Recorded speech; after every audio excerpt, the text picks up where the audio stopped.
Hey, listen up. We got another episode of Wise Kracks, featuring the crack man himself, Bill Krackomberger, and our co-host, Jon Orlando, straight from Las Vegas. Wise Kracks is your ticket inside the world of sports betting, with tips, picks, special guests, and more.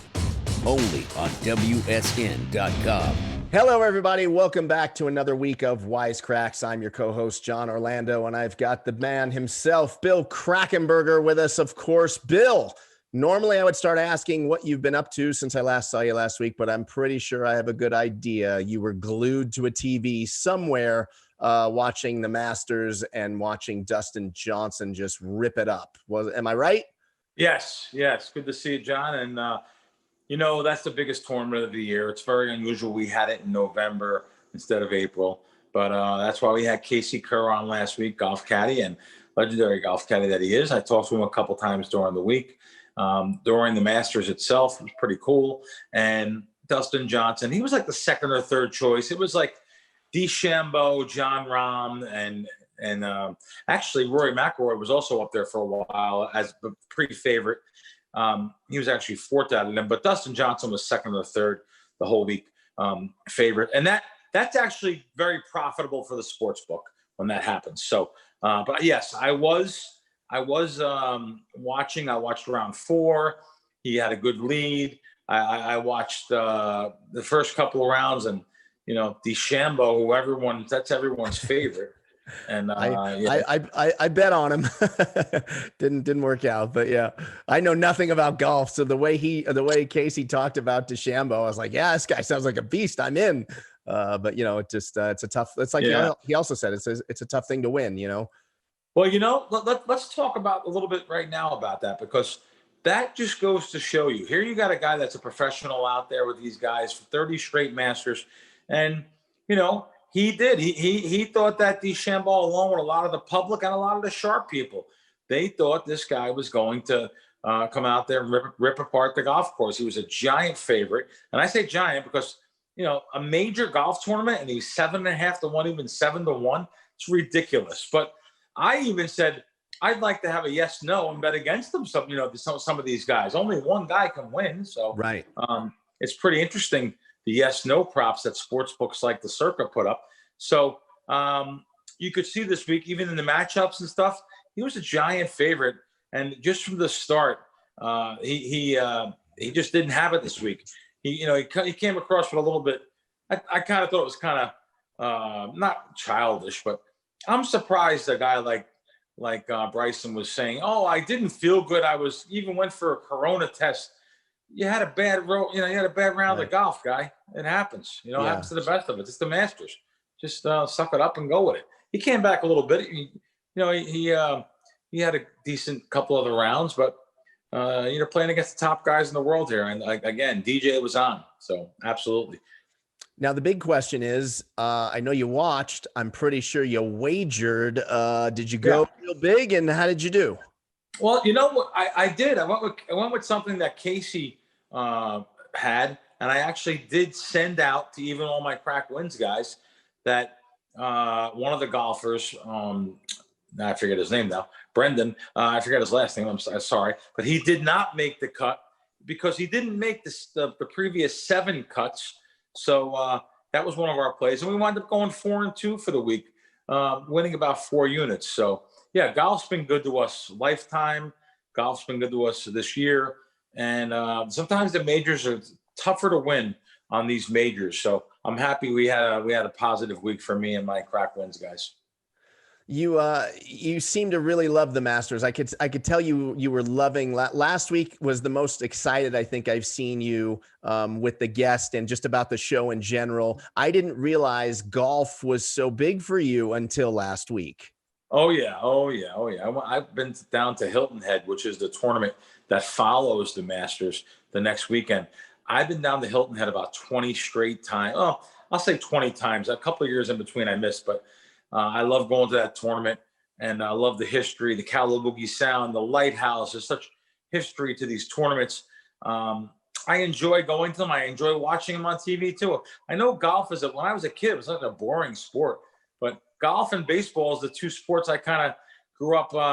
I liked. I played golf for a long time too. I played a couple times a week, all up and through my mid-20s. All of a sudden, sports betting came in line, and sports betting is a game where I really can't take out 7-8 hours of a day to go to a course. And back where I lived in New Jersey, in Monmouth County, New Jersey, back when I was playing, you didn't have tea time, or you couldn't call up for a tea time, or you had to actually go in the morning at 6 a.m.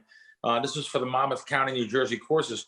You used to go 6 a.m, grab your tea time, wait in line, and then actually come back at nighttime. I'm sorry, and later in the day and play your round. So you go 6 a.m. for a 12 o'clock round, go home and sleep for a couple hours. So it was a long day. All of a sudden, sports betting. I started professional sports betting in the mid '90s, and I kind of never looked back and kind of gave up golf. But yeah, when I was in San Diego recently, I played around the golf, and it's like roller skating. It comes right back. I mean, Really? literally, I couldn't believe on the second hole at Barona Creek Golf Course, about 25 miles out of San Diego. I think it was the second hole, par 3, and I actually hit the green. I couldn't believe it. So Really? comes right back. Yep. It's funny. I told you before we started taping last week that I wasn't going to say it on the air because I didn't want to insult our guest, that I've had this long running, debate on my Action Junkies podcast that golf is an activity and not a sport.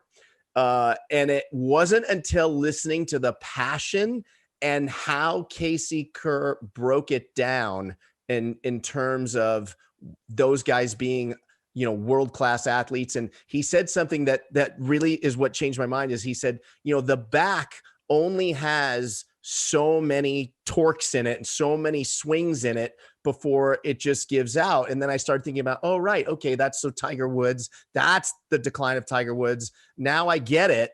And he literally, that interview changed my whole perspective on golf. I know a lot of people are probably going to rip me on this, that, No, I wanted to take till then.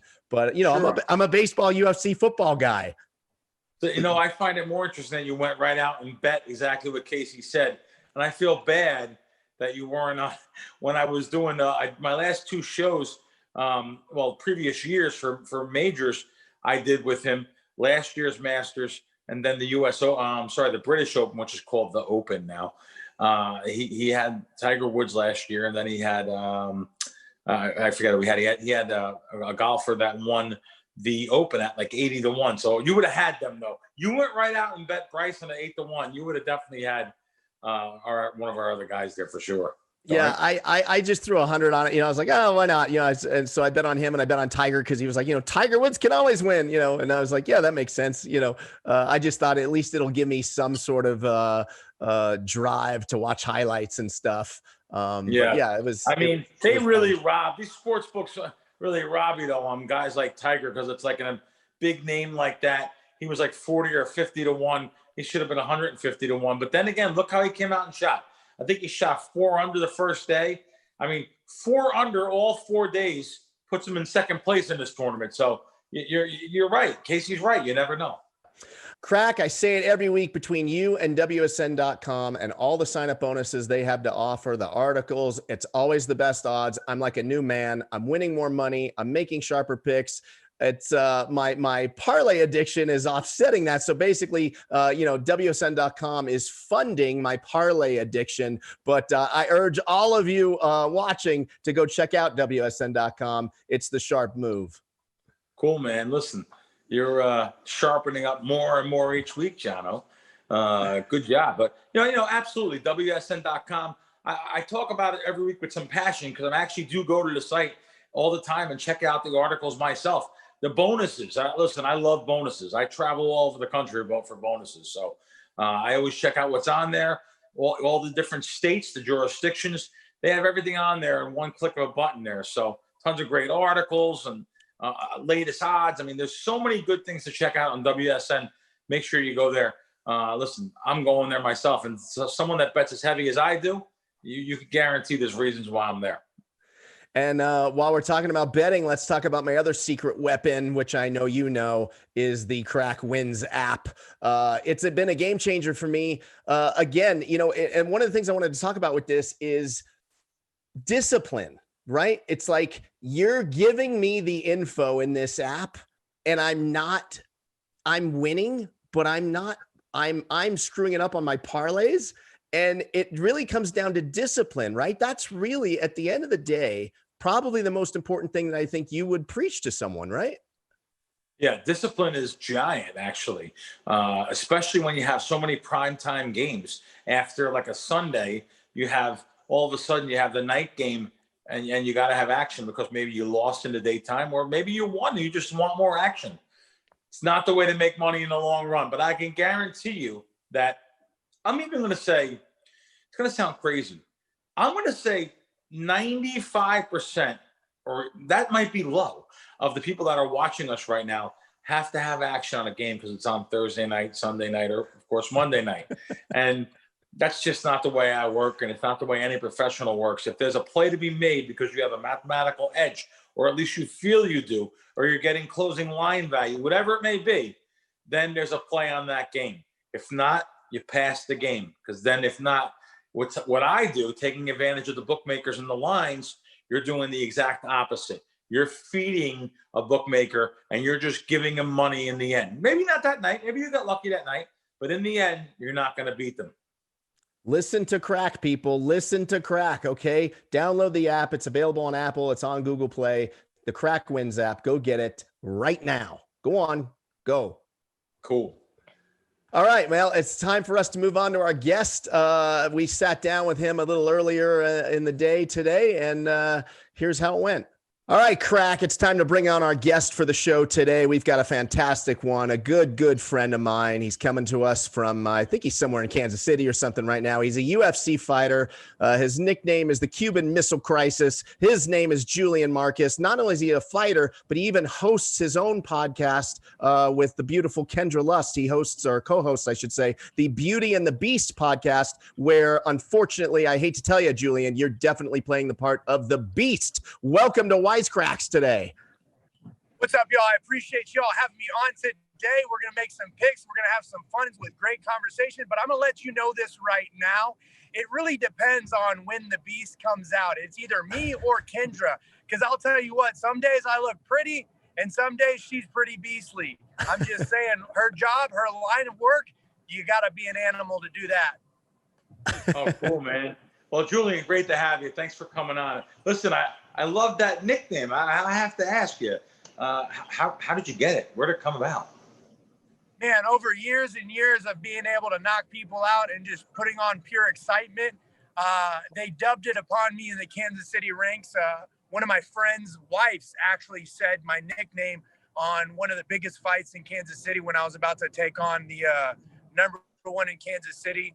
They actually just kind of said it in the locker room. I didn't even know, I wasn't present. I didn't know that was my nickname, but she gave it to me and they just went with it and it's stuck ever since.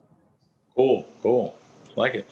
So, Julian, I, along with many, have been waiting for the return of the Cuban Missile Crisis. I know you had a really rough injury, I want to say almost 3 years ago now, or it's creeping up on that. And you've been on the shelf. I know you've been working hard, and you were supposed to fight last week. And I was hoping that this show today was going to be us doing your celebration show and recapping your epic knockout from last Saturday. But your opponent pulled out on you for the second time. Do I have this right? Absolutely. We actually were supposed to fight him August 29th, 2020, and he had undisclosed reasons 10 days before the fight, so they pushed it to November 14th, and the day of weight cuts, Friday is a weigh-in. He reported that something happened, and he went to the ER, so the fight was off, and which is just giving me more power, more excitement, and just more readiness to get out there and perform for all my fans, friends, and family. But I'm going to tell you what, man, I feel great. I feel awesome. It's no skin off my back that he doesn't want to fight. I made the weight. I showed everybody I could still be at 185. And also everybody's just more and more excited for the return. So it's not bad for me. Now, you told me last week that this was an easy weight cut for you. And then you also posted a picture on your Instagram of a before after pic. You were, I feel like you've lost maybe 50 pounds this year. Oh, absolutely. I actually more, to be honest. It was when I weighed in at 186, it was over 65 pounds I lost. But it was absolutely fairly easy. I dieted the entire time. I worked with Tyler Mitten on nutrition, and I worked with mental coach Dom the hypnotist. And basically for the past 6 months, all of this training camp, I've been working on every attribute that you need to perform at the highest level to where I'm at. And that is exactly what happened. I started out the past 28 months of my injury just enjoying food because I never knew when I was going to get back. I got up to 250 was the highest point, maybe like 252, 253. But let's just say 250 to be safe. And I dieted down, working on the nutrition, eating healthy every day. And next thing you know, I walked into fight week under 200, and I walked into weight cut at 192 is when I started my weight cut, which was 30 minutes in the hot tub or in the bathtub, laying down, just kind of chilling the night before. And then I woke up and I was in the bathtub for maybe 10 minutes. And then I got the call that the fight was off, and I got out of the bathtub and I was on weight at 186.0. Wow, man. You've never looked better since I've known you. Crack, did I just hear Julian right? Did Julian say he worked with a hypnotist? Did I hear that right? You know, it's funny. When I heard him say that, now did the hypnotist work for you though? You think he's actually been part of a successful weight loss with the hypnotist? Look, the thing is with the hypnotist, there's a lot of things that it works. It's kind of one of those situations. If you want it to work, it can work for you. But if you try to battle it, then it won't. If you're a believer, you're a believer. And the thing is, I'm a believer. I worked with him, and there's a lot of things that changed in my mental game. There's a lot of different things that changed in just my approach at life and my approach at things. And honestly, I probably would be 2 years ago, I probably would have handled this whole entire situation way different. But right now, you know, instead of working with like a counselor or somebody that's going to sit there and constantly bring up bad issues or bringing up the stuff that you're trying to get rid of and you're trying to look past and trying to overcome, instead of bringing that up, we erase that from your mind. We erase your emotions towards that. And that's where we're at right now. I believe that it works. I believe that it's great because whenever he brings up an issue, maybe later down the road or whatever we were working on, it doesn't, my reaction towards it's different. So the best thing I can say with working with a hypnotist is he doesn't teach you how to, you know, control your environment. He teaches you how you control yourself to react to it. Very good. No, very good. Listen, I went to a couple, living in Vegas, I've actually went to 2 different hypnotist shows with my friends. They called some of my friends on stage some of the strongest mentally people that I was like, they can never hypnotize this person. And they had this guy humping a chair. So I'm serious. Yeah. We're a little bit different than the show style hypnotist. I actually did that when I was in high school. After prom, they did a hypnotist, and I was speaking alien tongue and some stuff. I have video. Yeah, it's great, man. Great job. So let's talk some football, Julian. I know you're a Kansas City Chiefs fan. Are you happy with the season so far? Well, we lost Julian. He was off the grid there for a minute, but now he's in a better spot. You were just about, it was like you left us on a cliffhanger just now. You were just about to tell us that you were not only a Chiefs fan, but you are a Raiders season ticket holder. Is that what I heard? Absolutely. Look, I love the Chiefs, born and raised Kansas City, but I love investments. I love profit, and I love doing business. And right now I ended up buying earlier in the year, Raiders season tickets. I got 6 of them. And I'll tell you what, the Raiders are looking amazing this year, which is going to make an even better next year. And how does it feel not getting to go to a game or sell any of these tickets this year? And then how does that work? Do they refund you the money? How does all that work? So what they're doing right now is they're letting it roll over till next year. You can get the money back, or you can let it play in for your season tickets for next year. Now, I invested for the seats at the PSL license, so I don't really get that money back until I start selling these tickets of the seats. But I'll tell you what, this year has been the greatest year for that investment because everybody's been talking about the Raiders. Everybody's been talking about looking at the stadium, wanted to go inside and wanted to tour it. And I'll tell you this right now, next year, if they keep on winning like they're doing, next year is going to be an even bigger year than this year.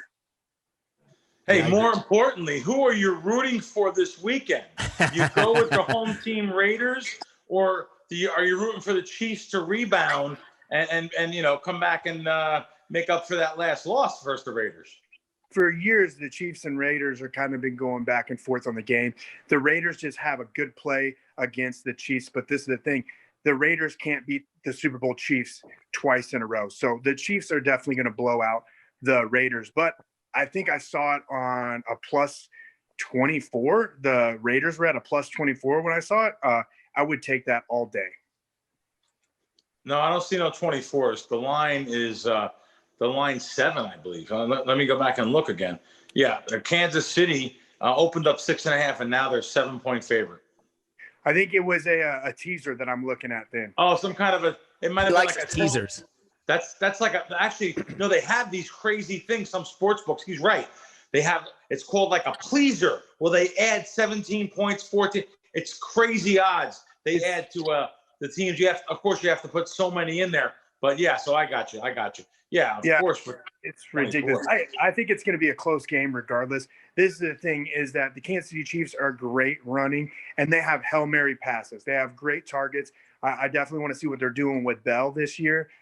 He's going to get a little bit of plays, but not as much as I like. But they are a running team, and a good defense has always been the Raiders. Doesn't matter if they've been on top of the world or at the bottom of the world. The Raiders have a great defense for the Kansas City run. I don't understand how, don't understand why, maybe just super similarities for the longest time and knowing each other. But I'll tell you what, this game's still going to be exciting. It's going to be thrilling, and it's going to be a good moneymaker for us all. Cool. Look forward to it. So are you conflicted at all when the Raiders play the Chiefs, or is it you always back the Chiefs as your primary team? Look, it's a win-win situation because this is the thing. If the Chiefs win, I'm happy. If the Raiders win, it just looks better for next year on these season tickets. Look, I'm in a perfect position. You know what I mean? And I'll tell you this. The Kansas City Chiefs last year won the Super Bowl, and it was amazing. I love it. It's awesome. But guess what? My life didn't change because of it. So I don't ever invest my life into a sports team that much. Unlike when we talk about the Dodgers, I know somebody that just goes way all in. Like, I love sports. I love it. I love it all. And I'll tell you what, I'm not conflicted because it's a win-win for me. Julian, I have a question for you. I'm sorry, John. No, I have go. a question for you. I think I know the answer, but I think I'm going to ask you anyway. When you're fighting, or let's not use you because I don't want to have a conflict here. When UFC fighters or in general, do you guys know what the odds are on your? Does every fighter know they're a favorite, an underdog? Do they look at the odds, or do you think it's more of a business and that I don't care what the odds are? The thing is that the odds makers are getting better and better at putting, the odds of what they should be. But at the same time, they kind of just put the odds on what their friends tell them as well, because there's a lot of profit to be made on the Contender Series. If you look at the Contender Series last night, there were two underdogs that won. And then on top of that, there were two of the over-unders that were the underdogs that won. So you could have profited a ridiculous amount of money just on the Contender Series. And when it comes to me and the other fighters, when we sit there and talk about a fight, we're like, yeah, okay, this guy has a 50-50 shot, and we see the line is minus 475. We know that, hey, it's a better chance to put it on the other guy because the odds are so great in that favor that it's a better chance for you to risk. If you 10 out of 10 times, if you bet on the other guy, it's probably going to win if they're at a 50-50 shot. So that's how we look at it when we make our bets. But sometimes these odd makers just they just go off the hype. Cool. When you guys see that you are the underdog, do you get mad? Like if the line, if it's way out of whack, I don't even know if that's probably hasn't happened to you, but like if you were on the board at like plus 180, does it piss you off? And then does that fuel the fire? I was a plus 400 against Phil Haas on the Contender Series, and a lot of my friends cashed out, and the books were pissed off. Look, this is the thing. I don't care about the odds. I don't care about what they put me at. It doesn't affect me at all, because at the end of the day, anytime you put money on me, you're just going to rob from the casinos or the sports book. I love it. You guys have something in common, I think, with your betting strategy. Crack, you are an over-under guy in the NFL games. And I like totals.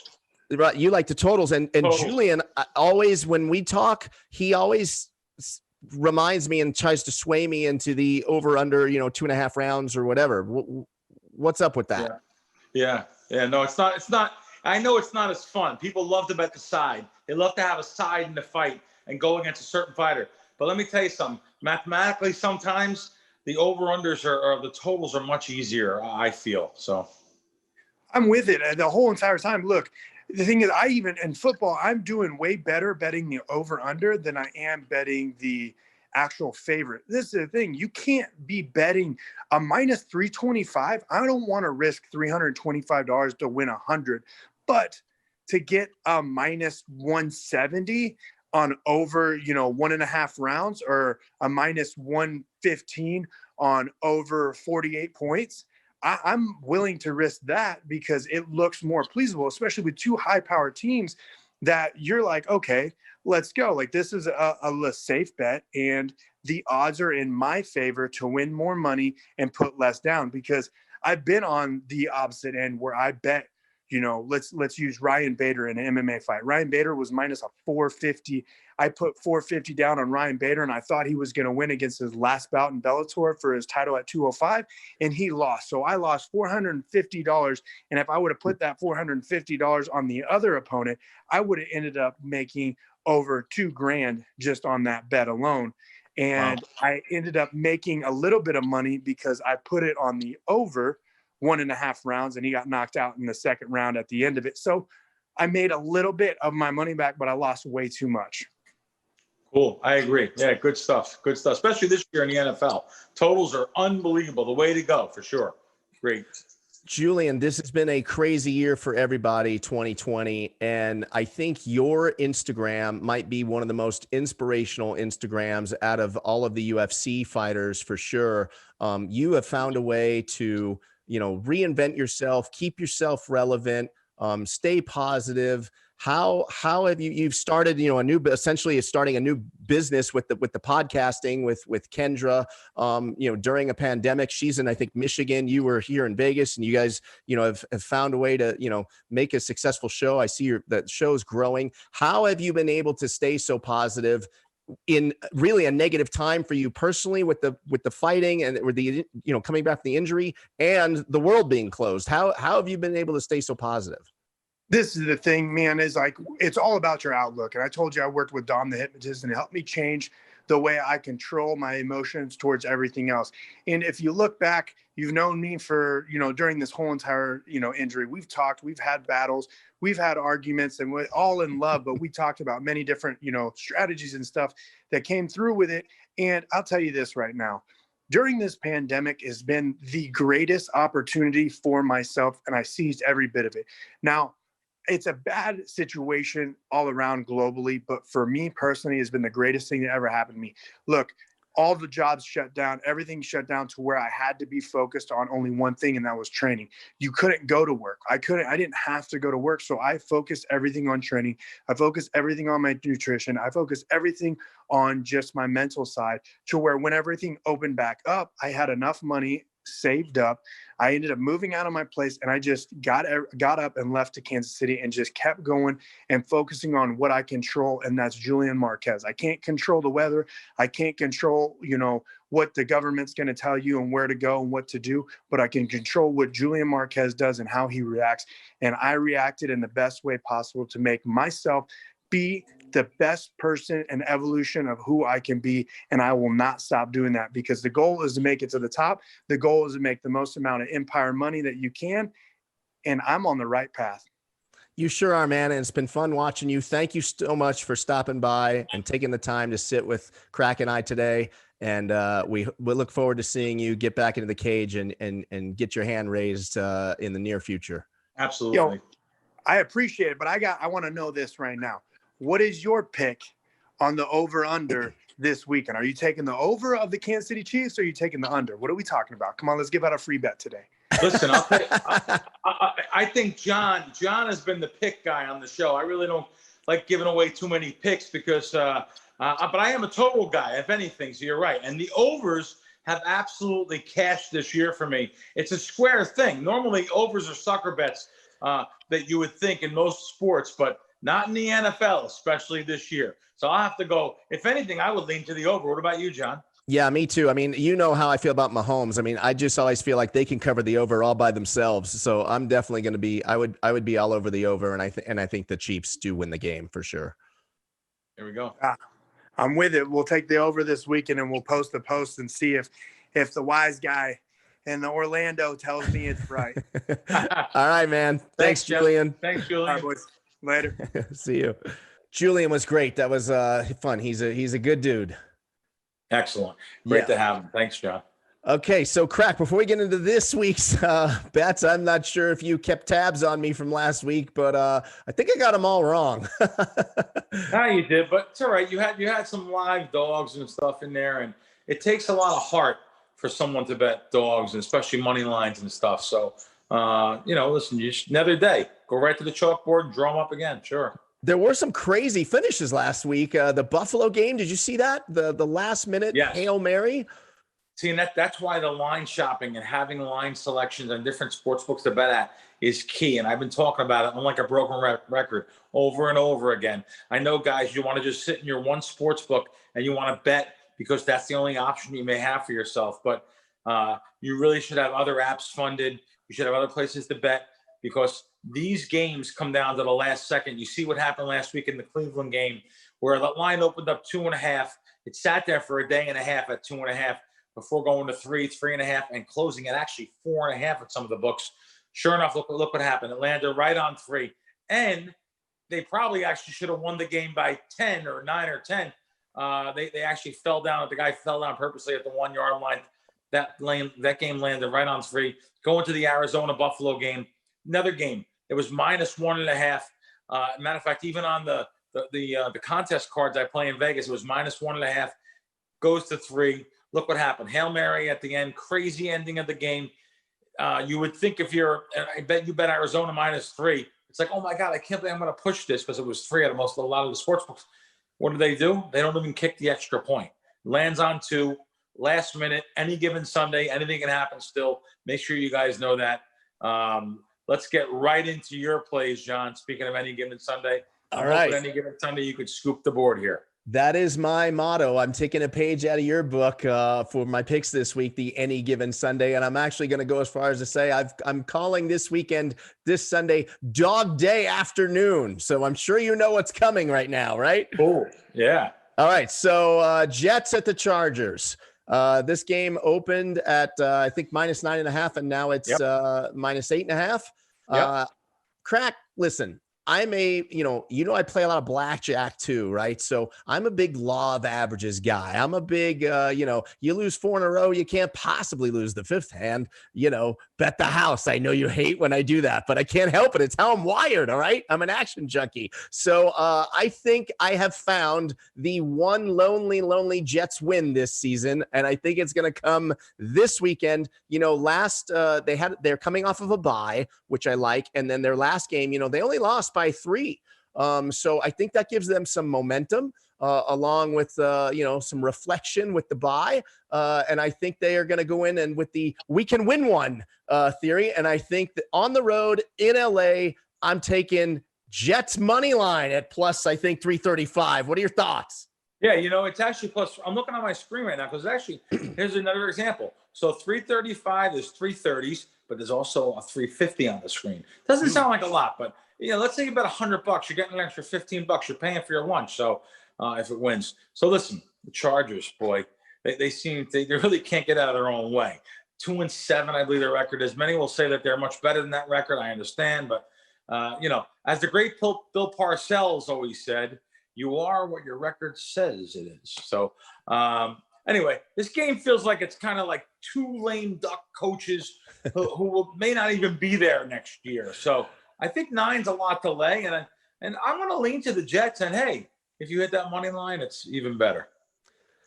All right, very good, very good. I'm going to be on it. So okay, that brings me to, again, keeping with the law of averages, any given Sunday theme here. Steelers versus Jacksonville. You see where I'm headed? Yeah, Crack. Listen, I know Wise Kracks Nation's probably laughing at me right now. I'm okay with that. Here's my thought process. All right. Jacksonville lost by 4 to Green Bay. to Green Bay. Okay. So sometimes a loss is almost as good as a win in my book in terms of, headspace, momentum, all that stuff. So I'm going momentum. I think it's on Jacksonville's side. Again, I'm going money line.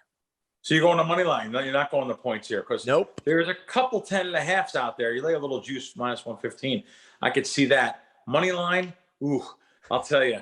That's a ballsy one again. But again, maybe I do both.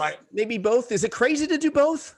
No, of course not. You could do the team, and then you should do 10, 15, 20% maybe money line. So let's say you're going to bet. For the people at home, easy math. Let's say you're going to bet $100 on Jacksonville. Well, you could bet $80 on Jacksonville plus a 10.5, and you can bet $20 on Jacksonville money line plus 350 or better. So not a bad idea. And listen, they have played. Well, they played really hard. They really did. And I actually think they can keep it close this week too. So I am kind of with you on this game. Again, I'm not betting it right now per se, especially NFL sides. I hate betting, as you know. Last time Pittsburgh was a huge favorite on the road, they almost lost to the Cowboys. So, as a matter of fact, they should have lost to the Cowboys. I'll tell you right now, the Cowboys should have won that. So I agree with your underdog with 10.5. I'm going to root for your money line. I love it. Okay. And I've saved the best for last. Usually I make my last pick my street cred pick of the week, which, by the way, I was 2-0 going into last week, and then last week's didn't go too good, but I'm still 2-1 on my street cred picks of the week. This one maybe I may be going with heart. I'm sometimes, and we should talk about that too, is separating heart, and the emotion of who you really want to win with who you should bet on. I don't think I'm clouded here, even though I know anyone that knows me is going to say, come on, dude. So this would be the Cowboys and Vikings game. I kind of think with Dalton coming back, and again, the Cowboys are a big dog. They're coming off a bye. I love betting on teams when they come off a bye, especially if they lost the game before the bye. But provided they played well, which the Cowboys didn't. But I think that it helps you reset, regroup. It gives you that extra week to get your act together. I'm taking the Cowboys again, money line. So I'm going with I'm betting them. I'm taking each individually money line, and I'm putting them all in a parlay. It's dog day afternoon. What do you think? I'll tell you, most of the public like square money. The reason why sportsbooks make so much money, let me just be blunt, they also play the money line, but on the favorites. So they love parlaying favorites together. I've talked about it before. They love instead of laying to 7 or 10 points on a game, they want to lay -3 to 1, -2 to 1 on money line parlays. So you're doing the opposite here. Let me tell you, you're going to invest a little and win a house. So that's what you want to do, I guess, if you're gonna bet these kind of money line dogs. And listen, it happens. These things happen. So shop your lines, and I definitely have to tell you though, don't just bet the parlay. Bet all 3 individual money lines straight up, because if you hit one, you're almost free rolling everything else. So, I'm so glad you remind me of that, because I fail at doing that. It's like, it's weird. A lot of these weeks, I do it with UFC too. I do it with all the sports. I can be, just pick a random, 4 out of 6 with 3 dogs and make very little money and sometimes lose. Absolutely. You really should play those individual ones straight. I can't tell you how many times I have given people winners on totals or whatever. I say, hey, my buddy Mike, how you doing? I gave you 3-0 this weekend. You do all right? No, I actually lost. How could you possibly lose? That's why I said I can't give you better than 3-0. So there's no way I'm ever giving you a pick again. If you're going to mix them with your own teams and put them in parlays, when I don't tell you to do something like that. I'm guilty. I get the winning information out of the Crack Wins app every week, and I screw it up somehow. My man. Well, hopefully you can bet those straight games and listen to what I'm saying a little bit here, and cash for a little bit, and hopefully free roll into a big payday there. Yeah. All right. For sure. All right, Crack, let's move on to our Twitter questions for the week. Let's see. We've got at FW9 asks, is the betting market starting to center more towards square bettors as opposed to sharp bettors? Yeah. Here's what the ideal line, quote unquote, is for a bookmaker to put out a line. He gets equal balanced actions both ways. He has no emotion. He has no favorite. He doesn't put his team into it. You want to put out a line that gets equal action both ways. Now, of course, it's never going to happen. There's always going to be a little side here or there. But for the most part, you want action both ways. So is it starting to cater more towards the square bettors? You know, the line probably is more towards the squares and what the average Joe, because that's the bulk of their business. So yeah, of course, it's gonna cater more towards the square public market, because you're not going to take as much from the sharp guys anyway. But the bulk, even though it's smaller bets in bulk, that will way outweigh what the sharp guys bet. Got it. Okay, our next question, our final question, which is a question I have a part 2 of for you, or I'd like to even expand on it, comes from Up North View, because he probably is up north and he's got a view. He says, are there games you feel more strong about, and do you make your bet on that game larger?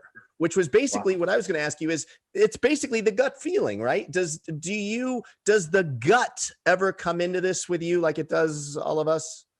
No, there's no gut feeling. I haven't had a gut feeling like that since I was like a kid back in high school, just or grade school, just betting because I like the Yankees and they were home that week or that day.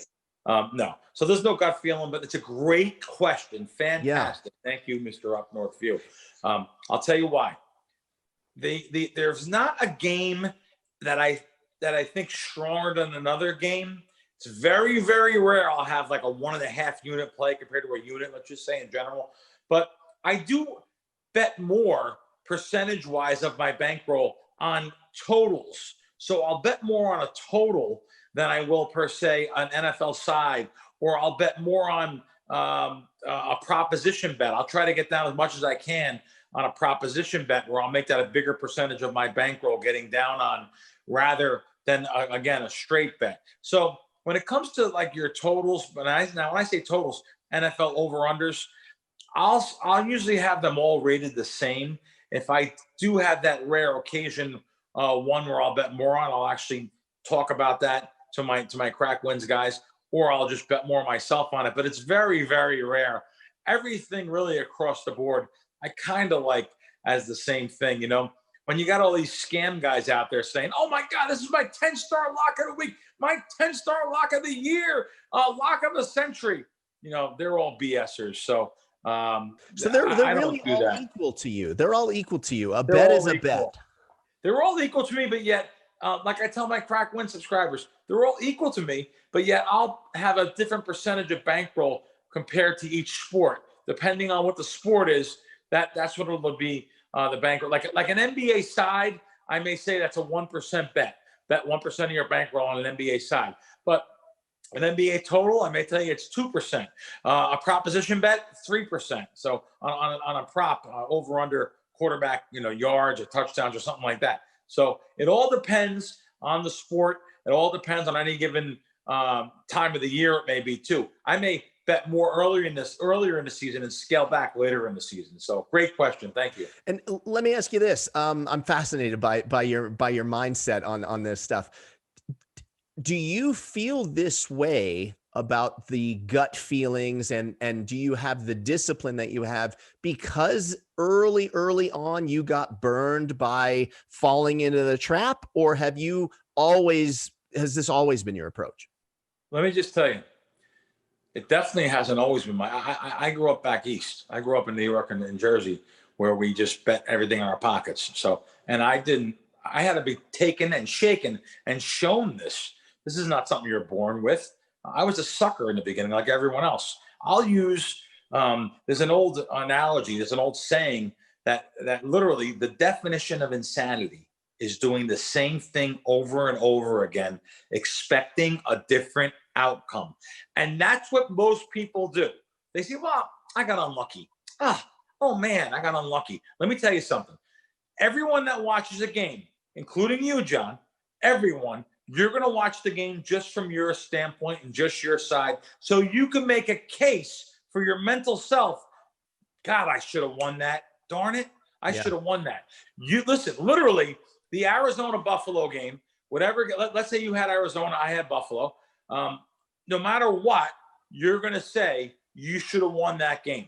It's every game. So you're going to look at it from your standpoint and say you should have won. I'm going to look at it from my standpoint and say, man, I should have won that game. So you take any two, average guys that bet, sports bettors, they're always going to think they should have won or they had a chance to win. But, oh, that fumble happened. Oh, that penalty happened. Listen, let me just tell you, there's reasons why you win the game or lose the game. And every single game doesn't mean every single game that you should have won. But that's what you think, because that keeps you coming back every week. And thank God you guys do, because that's how me and my guys make money. Listen to this, people. Are you listening to this, man? It's just nugget after nugget of gold. If you have a question for the Crack Man, please hit us up on Twitter, Facebook, Instagram, in the YouTube comments section, wherever you find us, hit us up and let us know. And by all means, download the Crack Wins app already. What are you waiting for? He just did, I don't even know how many minutes of just gold advice that was. And the Crack Wins app is full of it, on top of all kinds of other things. It will absolutely lead you to the promised land. It's available on Apple. It's on Google Play. Download it today. Go get it. Crack Wins app and WSN. What a parlay. That's the parlay. That's the winning parlay for sure. For sure. All right. Well, Crack, listen, man, I don't know how this part of my day goes by so fast. I could literally sit here for 5 hours, and I'm not even kidding, and talk to you about sports all day long. But unfortunately, we got to go. Well, party's over for this week, but we're back next week, and we're going to have some games right then and there. Thanksgiving week. This is a giant sports betting week. It's also a giant week. Sports bettors get literally they're so flustered. There's so many games to choose from. Usually by the time the weekend comes, the bankroll's depleted. Let's hope we can help you with that. All right. Good stuff, my man. I will see you next week, and we will both see all of you next week. Be sure to go over to WSN.com, check it out, and subscribe to the YouTube channel. Leave us a comment, leave us a like, show us some love, and we will see you next week.